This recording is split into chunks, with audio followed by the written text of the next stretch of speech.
I'm Assistant Chief Mike Shell of the Narcotics and Vice Section of the Jacksonville Sheriff's Office. August 31st is National Overdose Awareness Day, and I wanted to speak with you today in order to bring attention to the dangers of illegal drug usage and overdoses within our community.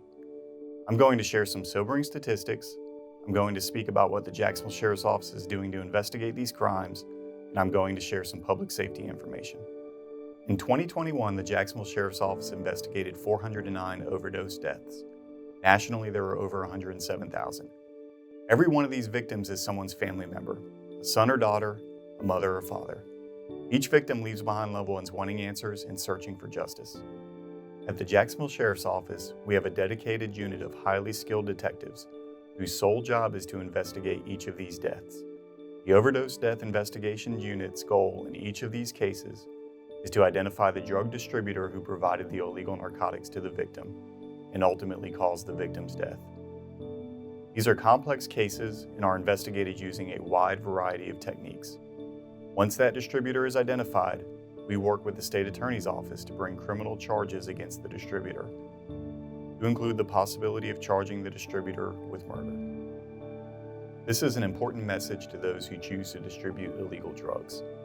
You most likely do not know exactly what is contained within the drugs you are distributing. You can and will be charged criminally if you provide a drug to someone and the use of that drug results in the victim dying. This brings me to some important messaging on safety. One pill can kill. Lethal doses of fentanyl are often found in drugs that are being sold as something other than fentanyl. One recent study performed on seized counterfeit prescription drugs found that as many as 40% of the counterfeit pills contained a lethal dose of fentanyl. These are worse odds than playing Russian roulette with a loaded revolver. Victims may think they are obtaining a Xanax or hydrocodone pill from a drug distributor, but are instead getting a lethal dose of fentanyl. Counterfeit drugs are being mixed in unknown conditions with zero quality control and zero safety measures. The only safe place to obtain a drug is from a licensed medical provider.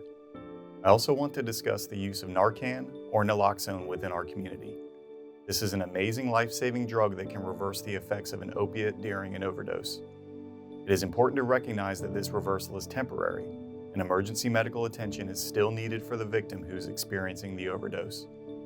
There is the possibility that the Narcan wears off prior to the drug causing the overdose wearing off, and the victim can lapse back into an overdose. If you are present when someone is overdosing and are afraid to call 911 because you may have been using with them, know that there are Good Samaritan laws in place to protect you. What this means is if the police show up and there is evidence of drug use, you cannot be prosecuted. We would rather you call for emergency medical assistance anytime someone is experiencing an overdose. Lastly, I want to acknowledge that the problems of addiction and drug overdoses are extremely complex problems plaguing our society. These are not problems that law enforcement can arrest our way out of. These are problems that need to be addressed from numerous angles to include public health and mental health. But when a family loses a loved one to an overdose death, we aim to try to bring closure and justice for that family. We would like to recognize the numerous partners we work with to address this problem and make our city a safer place. Thank you.